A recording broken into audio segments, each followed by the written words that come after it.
Hi everybody, I hope you're doing well and I hope you had a wonderful Christmas celebration. But as we know as Catholics, the Christmas celebration isn't over. Some traditions celebrated through January the 6th and some traditions celebrated through February the 2nd. So Merry Christmas, and I'm still going to say that to you. So today we're going to talk about the 8 Maids of Milking. I was honored to be asked to do this.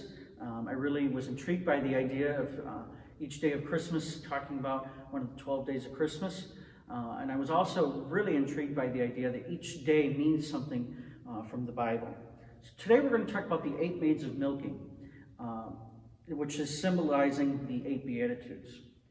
I'm going to read the Beatitudes for you. They're found in Matthew chapter 5, verses 1 through 12. So I'm going to read this for you, and it says here, "And seeing the multitudes, he went up on a mountain, and when he was seated, his disciples came to him. Then he opened his mouth and taught them, saying, Blessed are the poor in spirit, for theirs is the kingdom of heaven. Blessed are those who mourn, for they shall be comforted.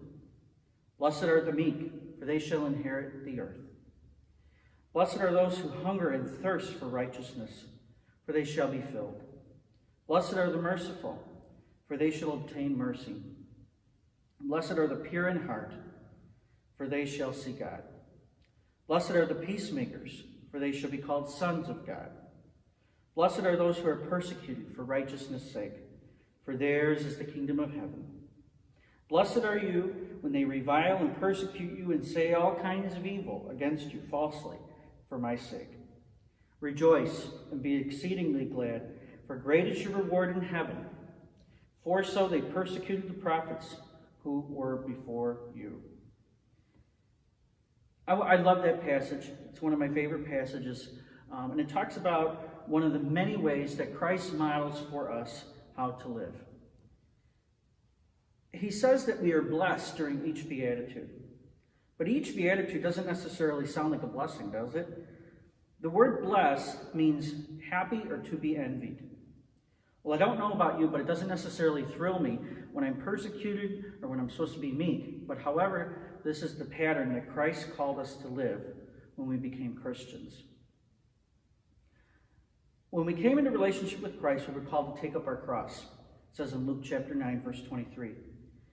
Being a Christian isn't easy, and it doesn't mean that we will always feel comfortable practicing our faith.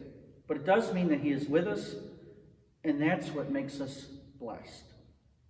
When we face these situations, they are faced better with Christ than without him.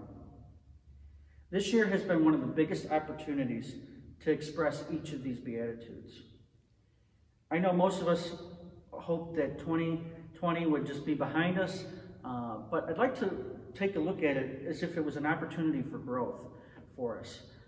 During each trial and tribulation, there is something for us to learn.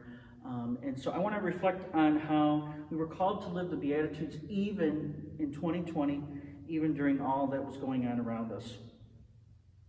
We were called to be poor in spirit when we didn't know what was going on, but we were asked to be humble enough to learn, grow, and adapt. Some people put it as grow with the flow. We were called to not be worried about accumulating wealth here on earth, but looking toward our heavenly home, which is our eternal reward. We were called blessed when we mourned over the loss of loved ones, jobs, routine, or a sense of normalcy. We were blessed because we were called to shift our focus and allow God to comfort us and to be our source. We were called to be meek and to listen to others and be a gentle soul. We were called to hunger and thirst for righteousness, to want the thing God calls right, or want the things that he calls right and detest the things that he calls wrong. We were called to be merciful when others around us became stressed or agitated, and we needed to be there for them, to be a shoulder to cry on. We were called pure in heart, not to be greedy and care for those around us, and by doing so, the scripture says that we saw God. We were called to be peacemakers, because even when we disagreed with each other, it was better to let the Prince of Peace reign in our conversations. And we were called blessed when we stood up for what was right and persecuted for it, because by doing so, we don't look for gratification here on earth, but in heaven. because heaven is our eternal reward. The blessing of these Beatitudes sometimes doesn't seem like a blessing to us, but it really is a blessing. Oftentimes we think of blessings as material things, but as we learned this year, that's not necessarily the biggest blessing of all. Despite the hardships this year, we have been blessed, and God continues to bless his people, and blessings come with hardships. So we ask him to lead us, Lord, today.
To see